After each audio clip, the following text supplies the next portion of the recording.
Good morning, good afternoon, good evening, wherever you are and whenever you are. Welcome to another episode of Community Live Stream.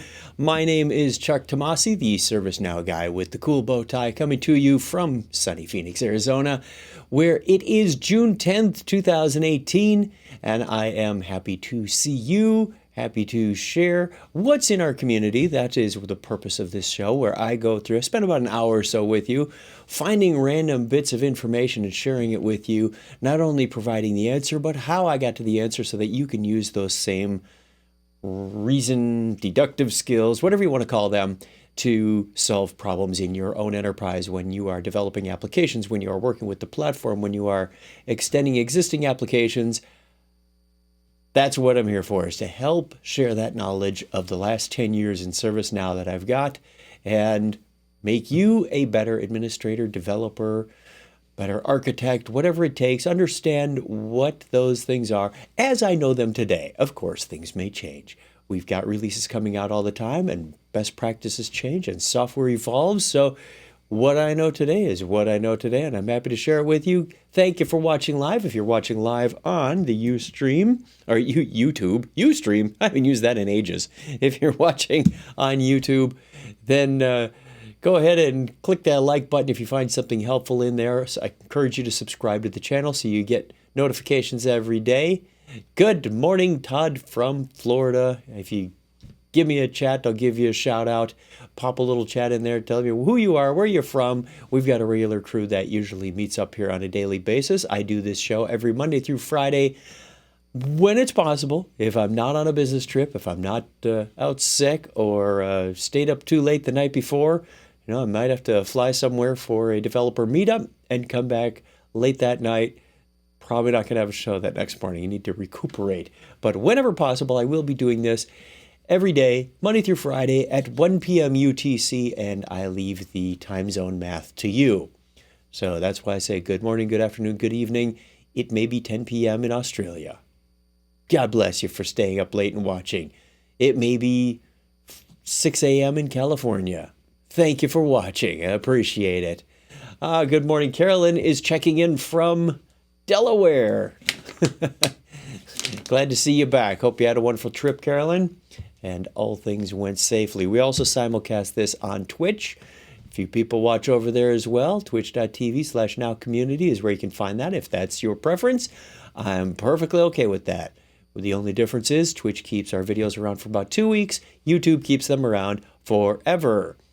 So happy to do that. If you want to watch that way, that's fine too. I am seeing something interesting over here on Twitch, however. I have an ad in place. There we go. For some reason, the ad didn't go away. It just kept playing ad after ad.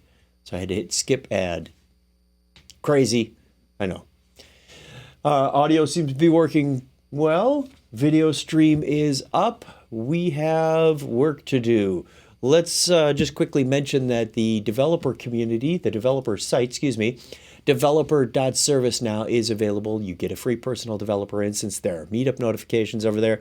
Free learning, the scripting APIs, everything a developer needs to get up and running and confident with developing applications and modifying the existing ones is there. You can get yourself a free personal developer instance running Kingston, Jakarta, Istanbul, any of the latest releases. Try things out, turn on plugins. If it blows up in your face, you can reset it. You can let it go, provision another one and say, you know what, I want a newer one or I want an older one. Depends what you got and how you want to do that. Totally up to you, and it is free. You just need to keep using it every few days. Otherwise, it'll say, hey, you know what, that's not in use. We'll reclaim it just for cost consideration. So developer.servicenow is where you want to go for that. I believe we have just a couple more announcements to do. Let me go back to the community since that scrolling thing kind of gets a little distracting after a while. We do have events coming up. I picked a few just out of random. If you go to servicenow.com/events.html, you will find a nice way to pick by the month, by the geo, by whatever. Nice little cards laid out there that you can get information, register for these events. Just a few that are coming up. We've got a workshop coming up in the DC area, the future of customer service in DC. We've got the EA, which is Enterprise Architect, not Electronic Arts, the gaming company, but EA Now Forum in Calgary on the 19th. Sign up for that if you're interested in the neighborhood. We've got a number of webinars, lots and lots of webinars over there. So check it out. You can also follow me on LinkedIn. I encourage you to do that if you haven't done so already. And you will get the events showing up. I broadcast all kinds of news related to ServiceNow, machine learning, IoT, anything I can get my hands on that's remotely related to ServiceNow, I will blast out in LinkedIn and on Twitter. You can find me at ctomasi. I think it said that in the title at the very beginning. I encourage you to do that. You get to keep up to date. And otherwise, you can go on demand over to the events page on servicenow.com. We also have a number of developer meetups coming up if you're interested in that. We've got June 12th in Orlando, Florida. We've got June 14th in Dallas, Texas. Raleigh-Durham on the 20th. The 21st in Phoenix. I'll be attending that one. I'm going to try and get to the one in Vegas on the 28th. Don't know about that one yet. Still up in the air. Cincinnati, Minneapolis, lots of them coming up. Q3, Q4, I'm going to do my best to get around the neighborhood, at least in the U.S., to the developer meetups. I look forward to seeing you there. If you've got a particular topic in mind, I know starting in the August-September timeframe, we'll have London content to share with you. So if you do these quarterly, you do these monthly, you do these every other month, whatever the cadence is. If you are in the Chicago or New York area, I noticed they haven't had a meetup in a while. I believe they're looking for leadership, an organizer, for somebody to take over and run that. All you got to do is find a venue. We help you with the rest. If you need information on that, let me know, and I'd be happy to help. We want to keep those two very vibrant communities going. I know Chicago and New York have a lot of followers that we can tap into. It's a great way to do a mind share with other ServiceNow developers, find out what they're working on, find out what the best practices are, find out all kinds of good information. You really drive the content. This is not coming from ServiceNow that says, thou must have this on your agenda. It's your group, you run it, you do what you want to do, and talk about what you want to talk about. It's a safe harbor for developers. There's not going to be any advertising. There's not going to be any promos. There's not going to be, it's developers talking to other developers is really what it is. So I encourage you, take a look at that. Go over to meetup.com/ServiceNow dev program, and you'll get a whole listing of what's coming up. That's where I went to get these. So good morning to you, good afternoon, wherever you are. And let us get started with the community. I'm going to do a quick refresh on the screen because that's always interesting. Got my cup of herbal tea ready to go. Still a little on the warm side, but I'm sure it will cool down due to the law of thermodynamics over the course of the show. Let's start with something that's unreplied. Oh, you know what? Before I do that, I was working on one right before I went on the air. I want to share this with you. It intrigued me. I made a note of it. This is about before and after business rules, and I suspect this conversation may keep going throughout the course of the show. So I want to explain what's going on here. Someone said an after business rule overwrite before business rule. We have the below situation. Can anyone explain why the first comment is gone if we have another after business rule? So I said, they've got a business rule to copy the short description into comments. Current.comments equals short description. And then they've got current.comments equals thank you for contacting us, current.update. This sets off a red flag for me. Rule number one about business rules, don't put current.update in a business rule. Okay, that is wrong. The reason is, and I will show you on this lovely little diagram that I linked to, probably one that you may have seen before, is how business rules work. Oh, I just lost my link to the article. But what you got is, these are the business rules. Query, display, before, after. And async kind of sits out here on its own. It runs in the background and it does its own thing. This diagram has been around for years. I made a little cleaner version of it. But here is the process of how a page gets loaded and updated and committed to the database when ServiceNow runs. The user submits a query via URL, whether you clicked a link or put it in directly or bookmarked it from your favorites, really doesn't matter. You're asking for a page.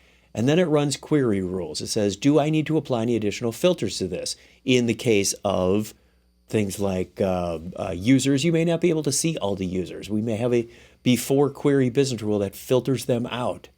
And that says, hey, you are not allowed to see these based on your role, based on whatever the script says in the before query business rule. It says, before I do this query, I'm going to add this other stuff to it. And that's as simple as current.add query active false. Okay, I'm going to make sure, or active true. Make sure you don't see anybody who doesn't have that active flag set to true. Then it actually does that database query with what you asked for and what the query business rule tacked on to the end of that.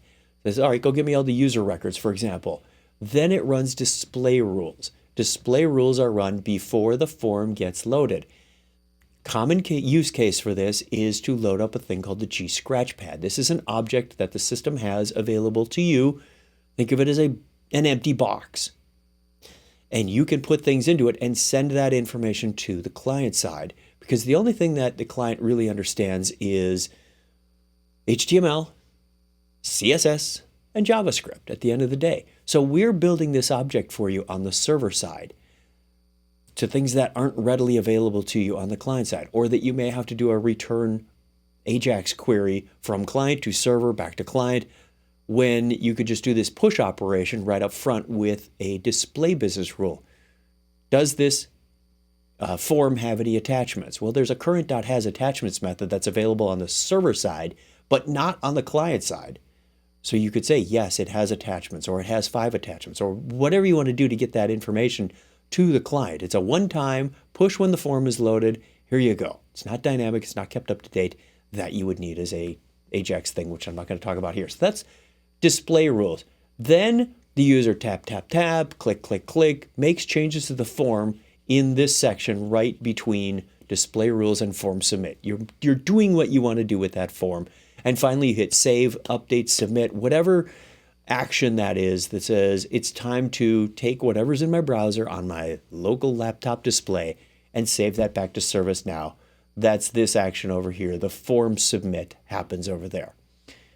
Then we get into the confusion of before and after rules. Before rules happen, look where they happen. They happen before the database update. Okay, this is when you stick in little things like current.comments equals short description. Okay. All you need to do is specify what's going into the current object. Current.active equals false. Something in the before rule is just the general use is for updating the current object. If you're updating other records, you're probably doing it wrong, and you could get things out of sync, because if you've got a number of these before business rules stacked up, and say the one that runs at 100 has just updated all of the child records, for example, and you've deduced in your logic that it's time to close all the child records because the parent has been canceled. Consider the case where you've closed all the child records. Another business rule further down at 200, 300, 400 says, oh, wait, something happened. I'm going to do a current.abort action. It aborts the business rules. Now you've got the business rule that already ran at 100 has closed those child records. They're closed. They're done. They've been updated. Okay, that's not a good use case. You've now got parent out of sync with child. Before business rules should be used for updating the current object. After business rules, and I put this into the comment for this person, after business rules should be run for updating related records. It might be in a related list. It might not be. It might be something totally different. It might be you want to start an integration. Okay, I've updated this record. I've saved it to the database. That should trigger additional actions. That's what the after business rules are for. Putting a current.update in an after rule. Think about it. You've done your database update, and now you have an after rule that says, oh, go back and update this record again. What do you think that's going to do? Yes, it's going to trigger the business rules again. So all your before rules are going to run again because you said, somebody made it was me, I'm an idiot. I made an update to this record. Now, yes, for those of you who are very advanced, there is a way to defeat this and say, I absolutely want to know. I would say that's less than 0.1% of the use cases where you need to do a set workflow false in an after business rule. You really have to have exquisite orchestration, and I don't mean the product, but between your business rules and your logic, and understand what happens when and why. But that's not a very common use case. If you're putting current.anything in an after rule, rethink it. It should more than likely be in a before rule. And if you're putting updates to other records in a before business rule, rethink it. It should probably go in an after or async. A good use case for async. They are underutilized, in my opinion. Not many people use them enough. You can do a lot of processing in the background. If something doesn't need to be on the form or the related lists being part of the form, if something doesn't need to be in that user's face right now, run it async. You'll save time. You'll return control back to them. Think about it. If I had to, for every change request, I had to go through and run an after rule that updates something in the CMDB, and I've got to do this hierarchical search that takes, sometimes it might take 1 second, sometimes it might take 15 seconds. 15 seconds, if you're running that in an after business rule, is an eternity to return. And the user will be waiting while that business rule runs, if it's an after rule. Think about running that as an async rule, and you could say, great, run that 15 seconds in the background. No one's going to notice. I'll return control to that person. It may even be, even if it's on the screen and it takes a long time. Like SLAs. SLAs used to be run in an after business rule. We found that customers had a lot of SLAs to run. There were a lot of rules. There were a lot of calculations to make. And when you hit submit, it said, this incident has just been resolved. Go update the SLAs. And it was updating those, and it would take a long time. And people were waiting and waiting and waiting for their form submit to go. And they go, ServiceNow's slow. This kind of sucks. All we did is change that to an async calculation, happen in the background, and control is returned to that user. The downside is when you see that related list of SLAs, if you happen to put task SLA related list on your incident form, for example, you would not see those results immediately, and it might take a form refresh. Who does that? Only the testers, really. It really doesn't matter. Nobody goes, hey, it's resolved. Let's run down to the related list and make sure that it worked.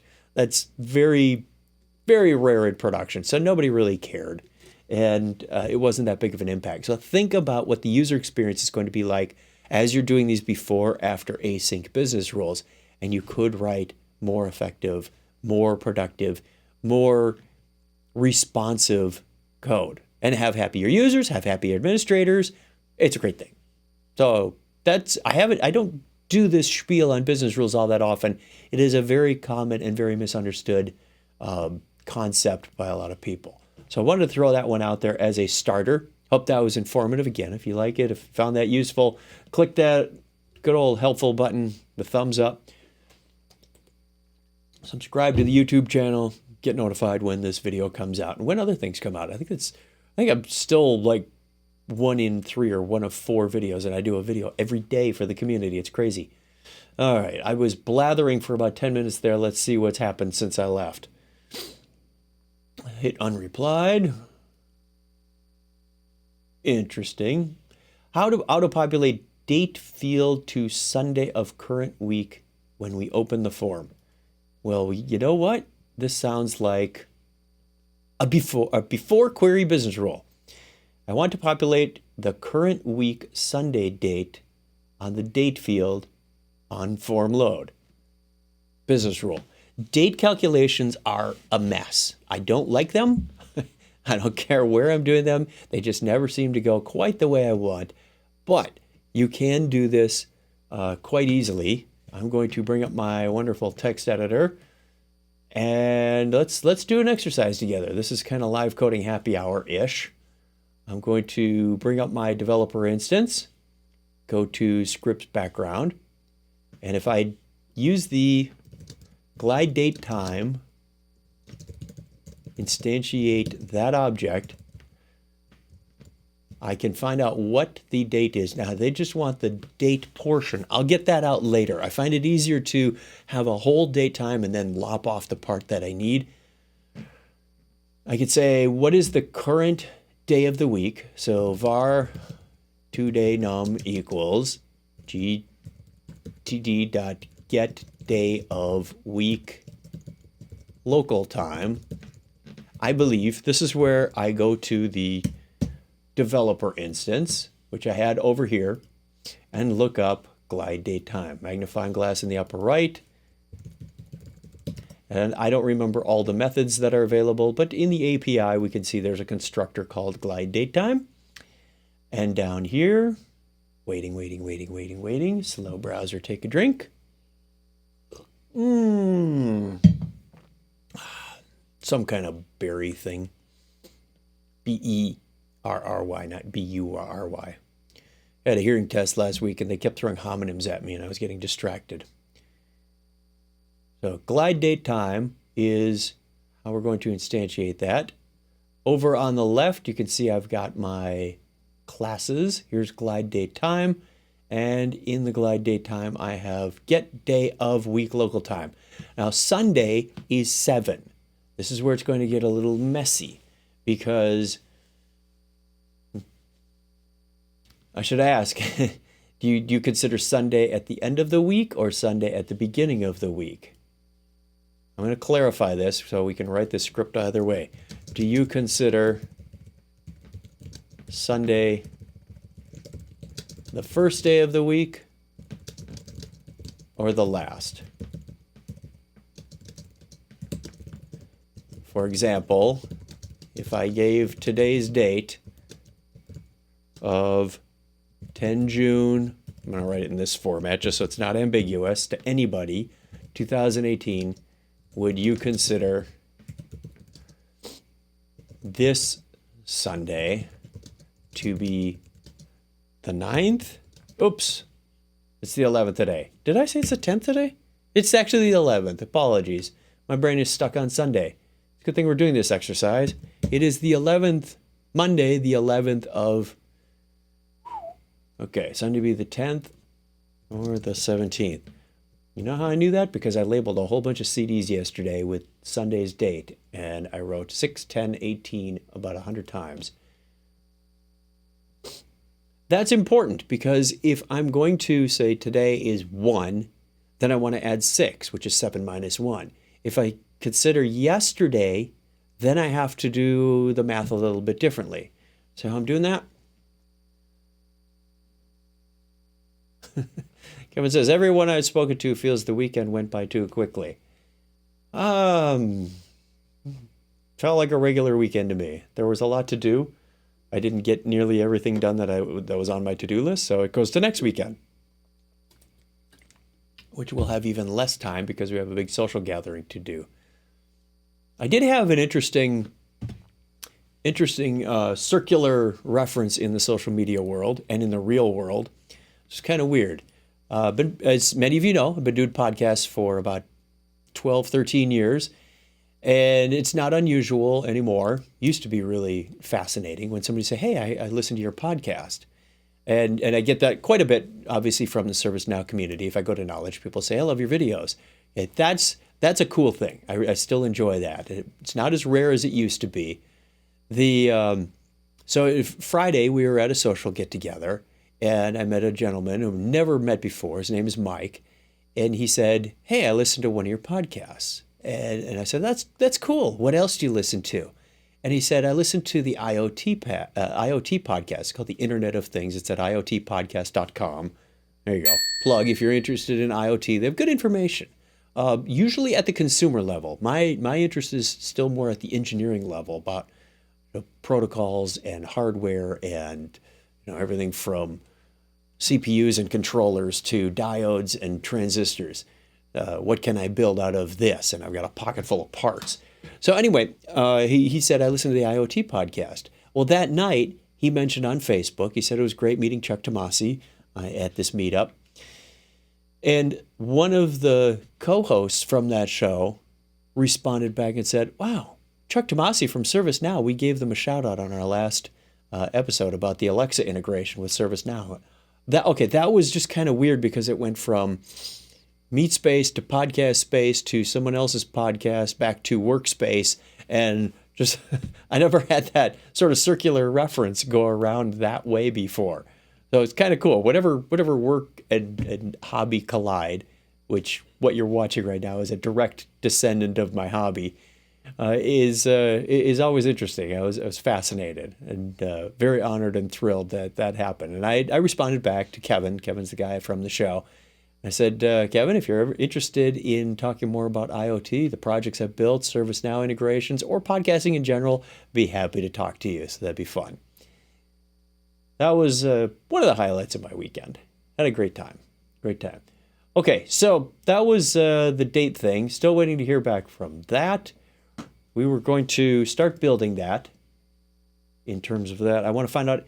I'm going to assume this Sunday is the upcoming Sunday. All right, AKA Sunday is the last day of the week. This is a non-US thing, but based on the time this was posted, it's likely not coming from the US. Sunday is the last day of the week. We'll change the logic if it has to be. So today's number is going to be 1. And if I want to find out this Sunday, here, let's do the difference between, because it'll tell us how many days we need to add. Days to Sunday is going to be 7 minus, here, we can even make this a little more explicit for good programmers speak. Var Sunday equals 7. That way we can say Sunday minus today num. And then take, there is an add days method in glide datetime called, oh, don't tell me it's not add days. I got years, I've got weeks, I got seconds, I got months. Well, that kind of bites. So what do you do when you don't have days? You make days out of seconds. You take, let me go back to here and here. You say var seconds per day. Let's make that an uppercase. Looks more like a constant. Seconds per day equals 86,400. It's just one of those things you remember if you multiplied 60 seconds in a minute times 60 minutes in an hour times 24 hours a day, you will get 86,400. Then you can take seconds to Sunday. Probably do this all in one. Yes, I could save a couple of variables, but you know what? When you're debugging, it's helpful to have those variables. You can check your math, check your data.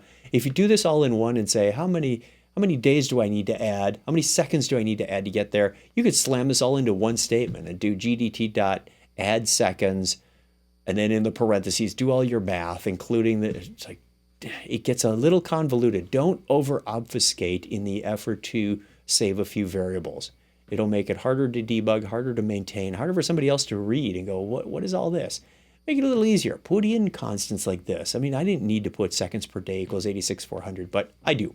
All right, seconds to Sunday is going to be days to Sunday times seconds per day.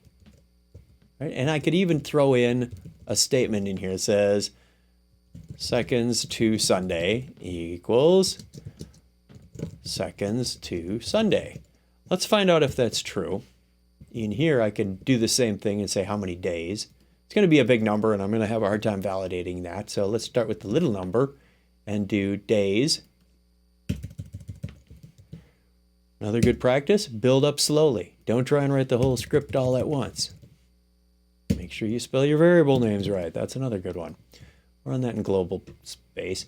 And it says, not a number, not a number. Ho ho, that's interesting, which means, what is today num?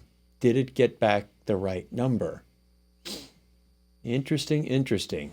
Let's verify that this worked. That's why I didn't try and write the whole thing all at once. gs.info. Today num equals plus today num. Did I write the right method? Debug that a little bit. Undefined. Oh, I have date of week. You're welcome, Priyanka, about the business rules. Very much something that doesn't get talked about enough. Helps if you use the right method. Day of week, not date of week. That is just called motor skills right there, people. Okay, today is 1, which I expected. There's 6 days left, and 6 times 86,400. That looks about right, 518,400. Now that we know how many seconds to do, we can say,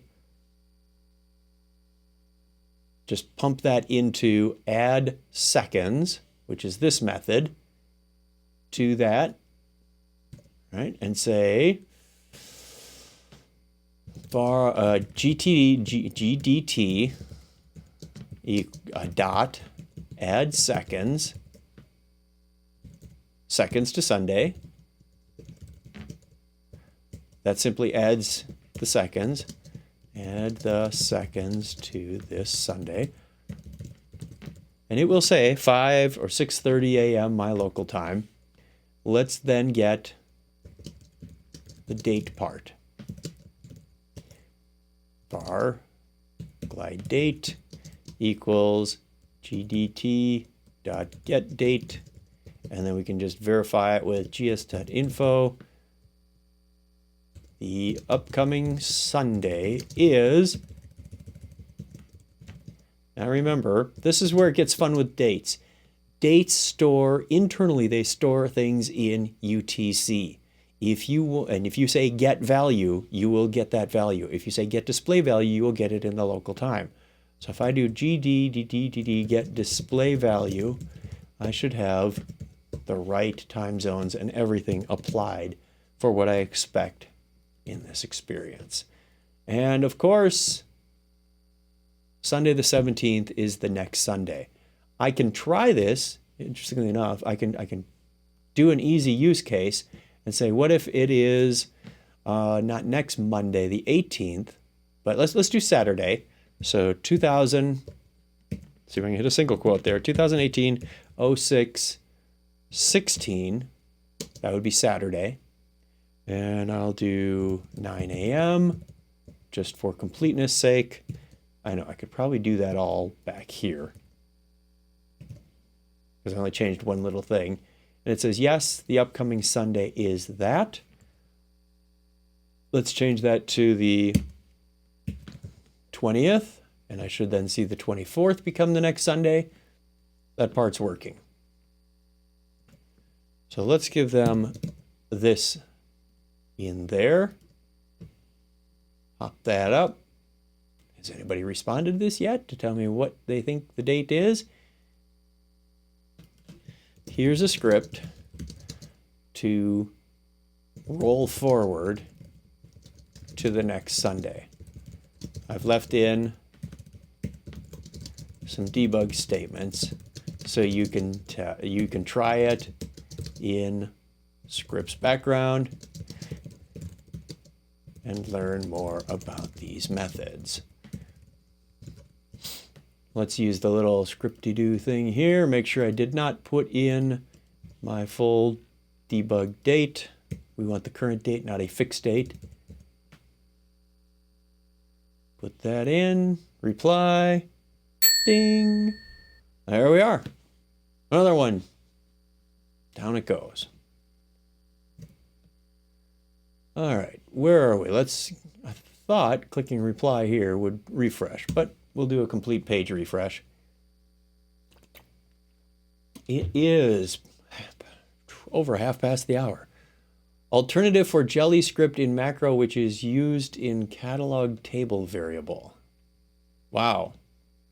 UI macros are built on jelly scripts. There's not much alternative for it. Let's find out what they want to know. I have used the jelly script in the UI macro to create a set of variables using catalog table variables. See script used inside the macro. Okay, gevaluate table ID equals gs get property. Nice. So they're saving that to table ID and then using $table ID because you can evaluate right into the JavaScript variables. G inline template variable past that. And it gets, I need to change the jelly script to some other method to achieve the same. Is there an alternative using Jelly script. No, there is not. UI macros only understand Jelly script. Only understand Jelly script, which is a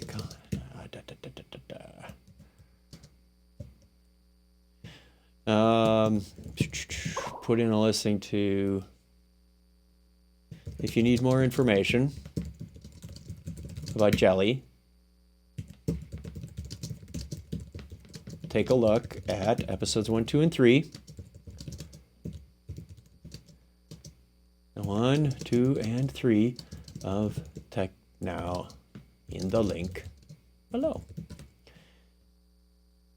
Still a very popular video series. That answers that.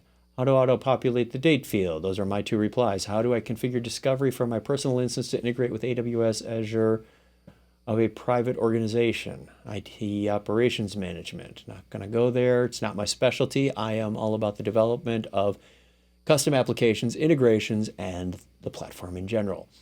On submit client script in System Wizard, firing on previous button. On submit client script System Wizard, firing on previous button. Not sure what I'm reading there. Let's see if there's a description. I have a user that has uncovered a bug in our CMS portal. Uses a wizard. When she clicks on the previous button, the system fires an on-submit script code. Of course, besides mandatory field validation, we also have other types of field validation in this script, but should only check before the user goes to the next wizard screen. You'd have to check what that previous button actually does. I can see there are 2 alerts on your on-submit script. Do you know which alert is triggering when the user clicks the previous button? Hi, ignore my previous one. It's first alert. All right, I'm going to leave that discussion alone. Let me also filter back to the unreplied. I want to see what else is out here that hasn't been replied to yet. Filter condition for reference qualifier. I like reference qualifiers. They're a nice way to make your reference field point to a specific set of records rather than an entire list of records from the table. I have a requirement where I have a field type list for approvers, which I need to filter based on user's current company and active users. The company part worked for me. JavaScript equals company.current.company. But how can I include and condition in the same script? Very easy. You're returning an encoded query.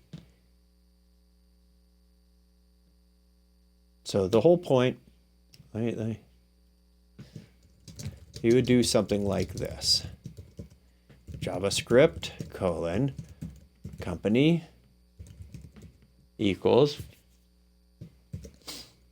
current.company plus up caret active equals true.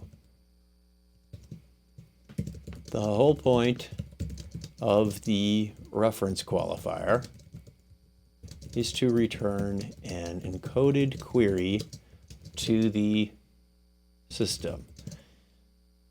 Up caret is the default separator for and. If you want to get a sample, go to a list of records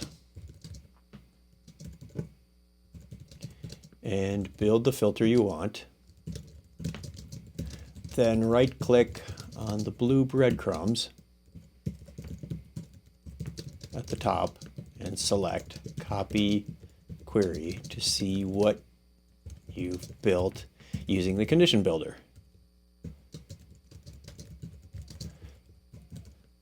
You know what? We did this in Tech Now. Hold on. Craig did this. When? There's like faster query building. And I thought I did an article on this too. 1, 2, 3, 4. Avoid scripting issues when your field is named query next. That's not what it is. Okay. Let's check my content. Community profile. Go to my activity. And somewhere in here. No, that's not it. Was it content? Authored. There we are. Manage, loan, emoji, da da da da da da da da. Large teams, ask why. These are some of the more popular ones. Scriptless, code snippet, are you registering a CreatorCon, trigger events? I know I've written this before.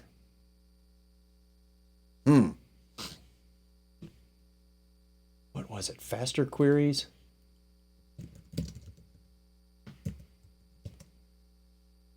Or did I do a video?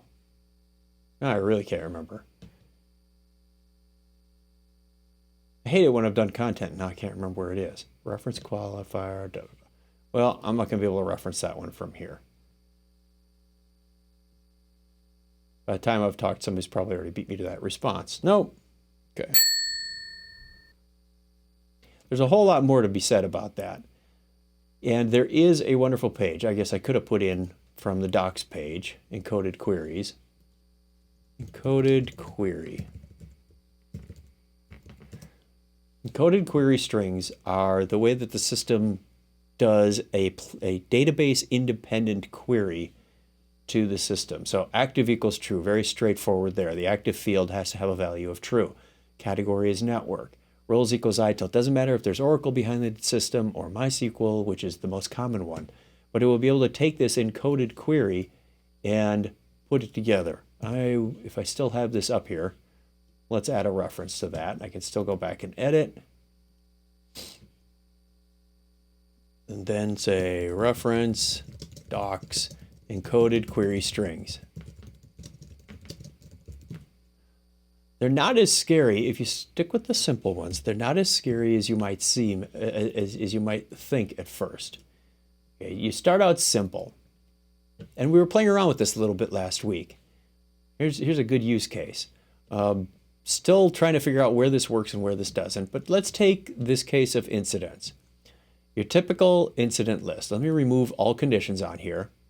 And I have a list of all incidents. 67 of them. And up here, if I double click on this, for whatever reason it works with my mouse, doesn't work on my laptop, still trying to get to the bottom of that. I can say active equals true. And I can add that.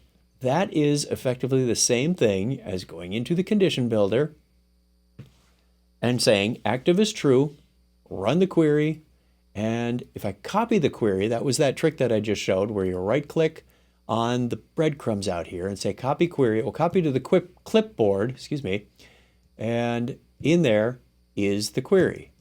Now, if I add additional queries, let's say I'm doing something that's a little more sophisticated, and short description starts with the letter A. Okay, being a little obtuse, I'll make it lowercase so it stands out a little better for this example. And I run that.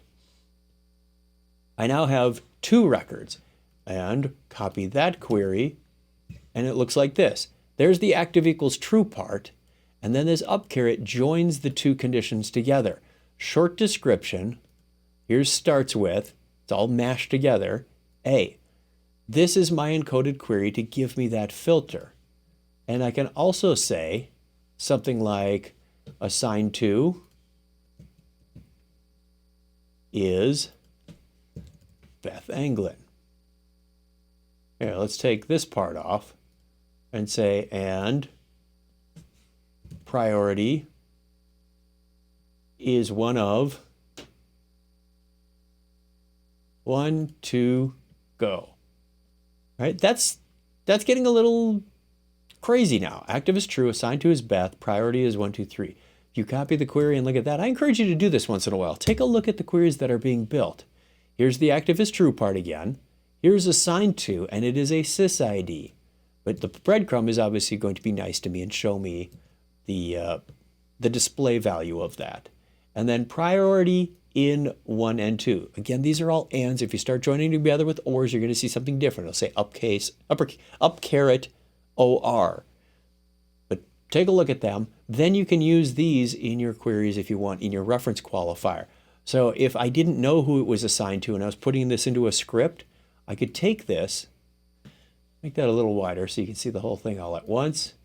And if I was going to take that and put it into a script, I could do something like var query string equals active equals true.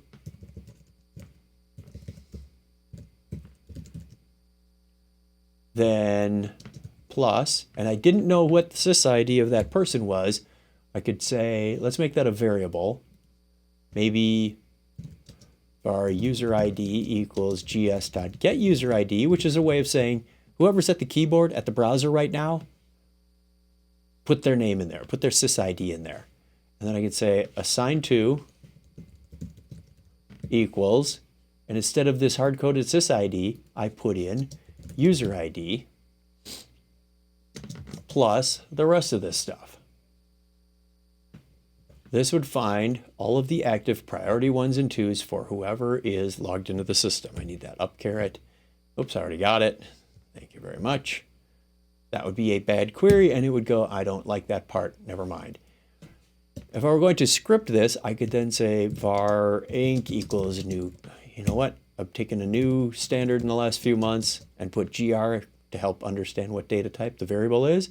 New glide record incident inc gr.add encoded query. Now I have heard some people say, put the query string in there, inc.query, and then of course, while inc.next, you can do whatever you want with those records. Update them, list them, display them, send an email, whatever you want to do. I have heard some people say you can just do add query. That add query will take encoded query strings. Looks a little funny to me. I like the benefit of saying this is an encoded query. Expect an encoded query string here. Another one that I found, here's something you might find interesting. When you look at this condition builder, active is true. Priority is one of. I've seen this before. I haven't had a lot of chance to test it. But I have seen this kind of notation before as well. Inc gr, get rid of that, dot add query. Get a load of this. Let's see if it works. If it still works. Active is true.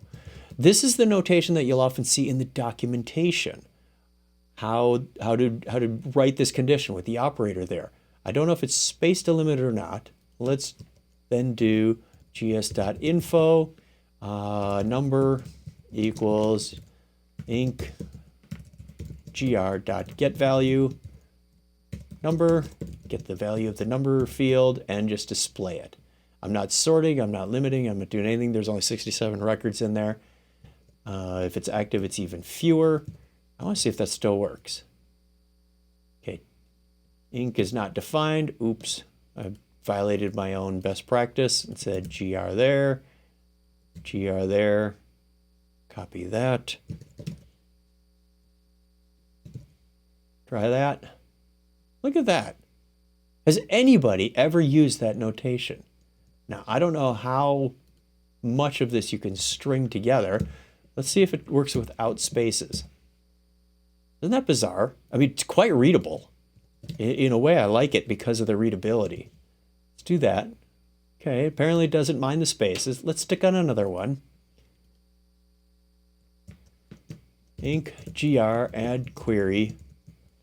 Priority is, we'll start simple. I don't know if it takes the value or the display value. This is where we're getting a little experimentational here. It's half the fun of this show, all right? Let's see what happens. Priority is 1. That looks like the same list of issues. Let's do the next logical thing and say plus. I'm going to shortcut this and just say p equals inc gr.getValue priority. Run. No, they're all over the place. So maybe you can't do this, or is it 1 dash critical? Let's find out what the actual display value is. I'm going to copy that, go back to my list. Active is true. I don't know. I've never gone down this path, so I don't know what's possible and what's not. We're sort of learning together here. Priority is 1 dash critical. It's got spaces around it. Run.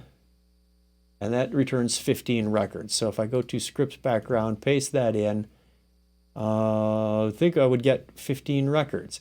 In fact, let's do this. Inc gs.info inc gr.getRowCount to tell me how many records I got out of that query. Records found. Very common thing that I do to validate. 67 records found. It's not, oops, it's not honoring the second query. What if I comment the first one out?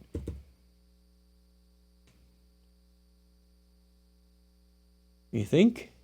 You think? What do you think? Yes, maybe? Plus that missing space bothered me. Copy that just for later purposes. Still getting 67 records found. There's something wrong with this. It's not working with this value. Priority is, let's go back to 1. Now I still get 67 records. The active is true. There aren't 67 active records in here. There's 67 totals. Maybe this isn't working at all. Maybe this query is just going, hey, that's a bad query. I don't like you anymore. I saw this. Where did I see this? In a script include? I saw it in actual code. I'm not making this up. I'm not making this up.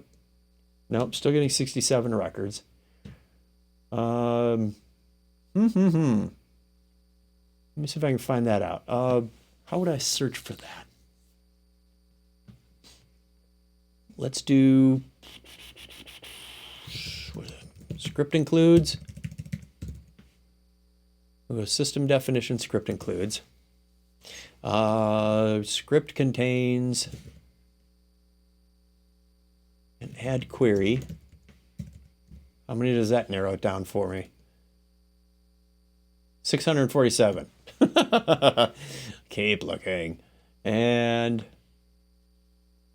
script contains pipe isn't going to get me much.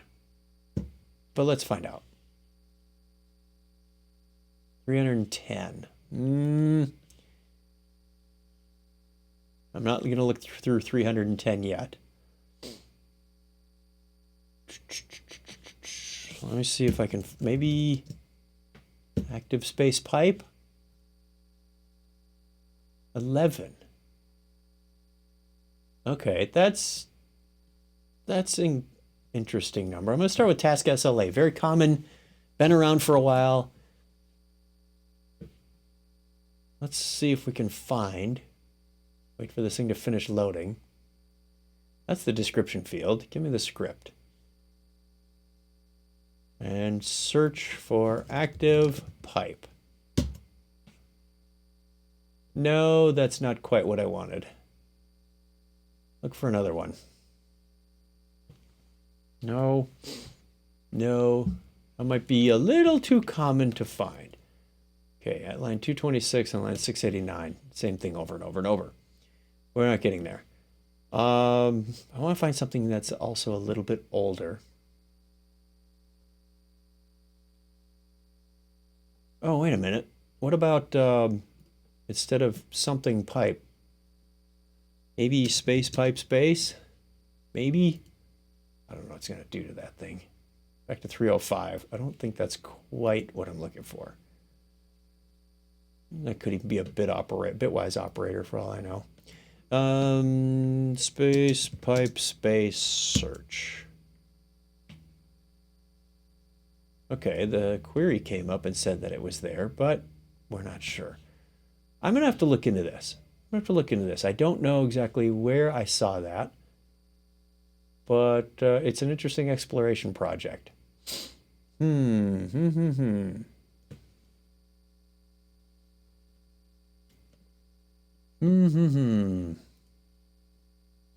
Or maybe I was smoking something good that day. Who knows? Which would be unusual because I don't smoke. Assessment utils. Asset NCI. I want to see if I can find something that's really old. Let's search. Stop going away, menu. E to A. There we go. I want A to Z. I want the oldest stuff first. 2010. Interesting. Let's bring back my filter. It contains add query. How could I search for that? How about active pipe something? Is? Maybe? No. Active space is? I'm throwing darts at the dartboard and I don't even know what direction the dartboard is. Priority? Nope. State? Someone's gonna get hit by a dart pretty soon. Excuse me. All right, I'm going to see if I can find that. I thought it was very unusual. I made a mental note. It's been a couple of years. Don't even know if it works anymore. Big sidetrack on that. But I'll see if I can find it. Maybe it was just in a dream. Okay. We have some replies on the inbox. Let's see if we can keep those conversations alive while we're going. How to auto-populate a field. This hopefully is a response to what day of the week do you think it should be. Tried the below code. It is working fine, but I think the code will not work after the 31st. Can I know how to modify this code? Local weekdays minus D. I want to consider it as the first day of the week. If today's date is 11th of June, I want it to populate as the 10th. Okay, let me rethink that logic. I can get that. This is going to get the day of the week local time. So it would say the 11th, and then it would minus 11. That's going to give you a 0 every day. Add days local time. Add days? How come I didn't see an add days? Hold on here. Where's my glide date time? Add days. Maybe it's a scoped thing and I was looking in legacy. Local time. I'll be doggone. There is an add days local time. Okay. Is it associated to glide date, perhaps? Sometimes we do stuff like that. Nope. All right, how did I not see that? Not the first time. People have been pointing things out on the screen to me for a long time, and it's going to continue to happen. So they want the first day of the week, which, let me see if I can get that real quick while we still have a few minutes left. If it's the first day, the logic is going to be, let's get rid of this part then. We don't need seconds per day. We just need days to Sunday to be calculated differently. And we don't need seconds to Sunday. And we can add days local time. And instead of seconds to Sunday, we are going to add days to Sunday, but days to Sunday is going to be, so if it's Monday, we'll subtract 1.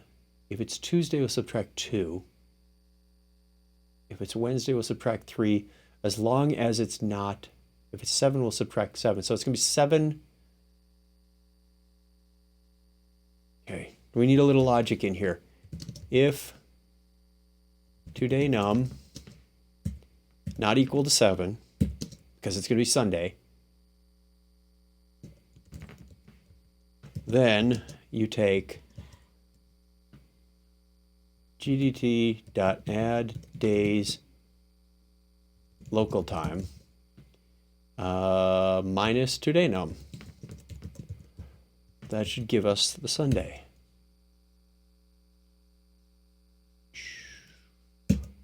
Yeah? You think? Let's try that out in scripts background. That wasn't a whole lot of logic to figure out. Scripts background. It's the 10th. Okay. Try this.